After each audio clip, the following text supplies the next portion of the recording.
नमस्कार। आज आपके लिए एक नई कविता लेकर आया हूँ। कविता का शीर्षक है माँ तू अब गाती क्यों नहीं। थोड़ी सी पृष्ठभूमि देता हूँ। ये सवाल मैं अपनी माँ से कर रहा हूँ। क्यों कर रहा हूँ? वो इसलिए कि मैं जानता हूँ कि मेरी माँ बहुत अच्छी सिंगर है। ना सिर्फ वो बहुत अच्छी सिंगर है, उनकी पूरी जो लाइफ स्टोरी है वो आत्मशक्ति की जीती जागती मिसाल है। गरीब घर में पैदा होना, छोटे शहर में पैदा होना, उसके बावजूद भी अपनी एजुकेशन कंप्लीट करना, बीए करना, बीएड करना, उसके बाद स्कूल में पढ़ाना, प्रिंसिपल बनना, उसके बाद अपना स्कूल चलाना, ये सब ऐसे मरहले हैं उनकी ज़िंदगी के जो उनकी अंदर की आत्मशक्ति के द्योतक हैं। ऐसे ही अ, उनका जो गाना था वो, उसमें एक बड़ी ही अलग किस्म की मिठास थी। हर माँ के गाने में मिठास होती है, लेकिन मेरी माँ बहुत टैलेंटेड है।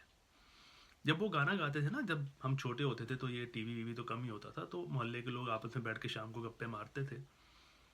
तो मम्मी गाना गाते थे जब, तो लोग उनकी आवाज़ रिकॉर्ड करके ले जाते थे और फिर अपने रिश्तेदारों को सुनाते थे। वो इतनी टैलेंटेड है। लेकिन फिर वही घर गृहस्थी के चक्कर में, पैसा कमाने के चक्कर में वो टैलेंट छूटता छूटता, प्रैक्टिस छूटती छूटती, ख़त्म होते होते ख़त्म ही हो गई।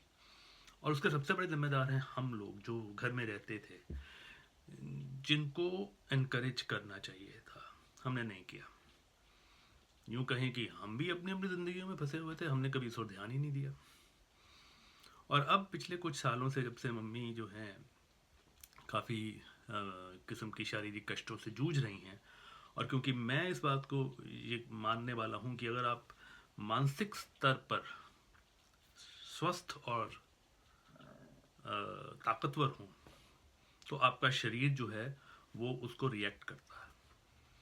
तो मेरा पूरा विश्वास है कि अगर मेरी माँ अपनी उस आत्मशक्ति को, जिस आत्मशक्ति के चलते उन्होंने 14 साल की उम्र में काम करना शुरू कर दिया था, ट्यूशनें पढ़ानी शुरू कर दी थी, जिस आत्मशक्ति के चलते शहर में कॉलेज ना होने के बावजूद भी उस ज़माने में 50-60s में कॉलेज में जाकर पढ़ाई पूरी करके, शहर से ही क्या, प्रांत से दूर जाकर बीएड करके अपनी एजुकेशन पूरी की, अपनी छोटी बहन को पढ़ाया, उसकी शादी की, वो आत्मशक्ति को कहीं वो दोबारा जागृत कर लें और कहीं वो गाना गाना फिर से शुरू कर दें, तो उनकी जो प्रॉब्लम्स हैं वो 90% तक ठीक हो जाएंगी, ऐसा मेरा विश्वास है।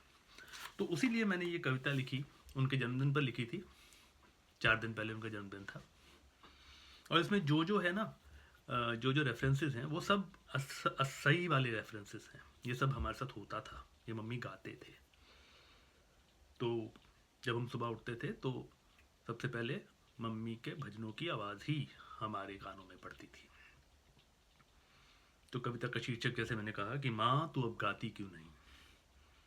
माँ तू अब गाती क्यों नहीं, घर के वातावरण को अपनी स्वर लहरियों से महकाती क्यों नहीं। माँ तू अब गाती क्यों नहीं। वेदों के मंत्र कभी शास्त्र की श्रुति, वेदों के मंत्र कभी शास्त्र की श्रुति, कभी राम के भजन कभी दुर्गा की स्तुति, सूरदास के शब्दों में छुपी कान्हा की छवि देख, सूरदास के शब्दों में छुपी कान्हा की छवि देख, तू खुशी से इठलाती क्यों नहीं। माँ तू अब गाती क्यों नहीं। लता गाए तुम ही मेरे मंदिर, ये मेरी मम्मी का फेवरेट गाना था, तुम ही मेरे मंदिर। लता गाए तुम ही मेरे मंदिर, या आशा पुकारे अपने सोना का नाम, गीता कहे बाबूजी को धीरे चलने को, या सुरैया गाए गालिब का कलाम, हर स्टार को पानी पिलाने वाली मेडली गुनगुनाती क्यों नहीं। माँ तू अब गाती क्यों नहीं। तूने रामायण का पाठ पढ़ाया मुझे, मुझे रामायण मेरी माँ ने पढ़ाई थी। तूने रामायण का पाठ पढ़ाया मुझे, जीवन के चक्रव्यूह को भेदना सिखाया मुझे, अंताक्षरी में जीत की राह तो दिखाई, गरिमा से हारना भी सिखाया मुझे। मेरे जन्मदिन के केक की मोमबत्ती बुझते ही हैप्पी बर्थडे टू यू वाला कोरस चलाती क्यों नहीं। माँ तू अब गाती क्यों नहीं? हर सुबह स्कूल के बच्चों को जब प्रार्थना करवाती थी तुम। हमारा स्कूल था, या हमारा जो स्कूल था उससे पहले जहाँ मम्मी प्रिंसिपल थे ना, वहाँ भी वो सुबह प्रार्थना करवाते थे। और टीचर्स इसलिए लेट नहीं होते थे कि वो प्रार्थना मिस नहीं करना चाहते थे। कभी सुना है ऐसा? अगर कहीं कोई टीचर देर हो रहा हो, वो भाग के पहुंचता था कि मैडम की प्रार्थना मिस हो जाए, हम वो मिस नहीं करना चाहते। हर सुबह स्कूल के बच्चों को जब प्रार्थना करवाती थी तुम, दिन का वो समय कितनी खुशी से बिताती थी तुम। मुझे याद है, वो सबसे खुशी भरा पल होता था उनका।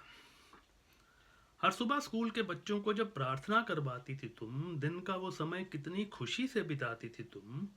युग बीता, बच्चे सब जवान हुए, जहां जहां रखी तुमने नींव, वहां वहां सुंदर मकान हुए।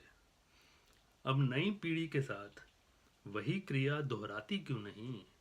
माँ तू अब गाती क्यों नहीं? आप सब भी ना मेरी माँ को ये बोलना कि आप गाना शुरू कर दो, तो आपकी जो शारीरिक समस्याएं हैं वो तो वैसे ही खत्म हो जाएंगी। ठीक है? उम्मीद है आपको ये कविता अच्छी लगी होगी और मेरी माँ को भी अच्छी लगेगी। धन्यवाद।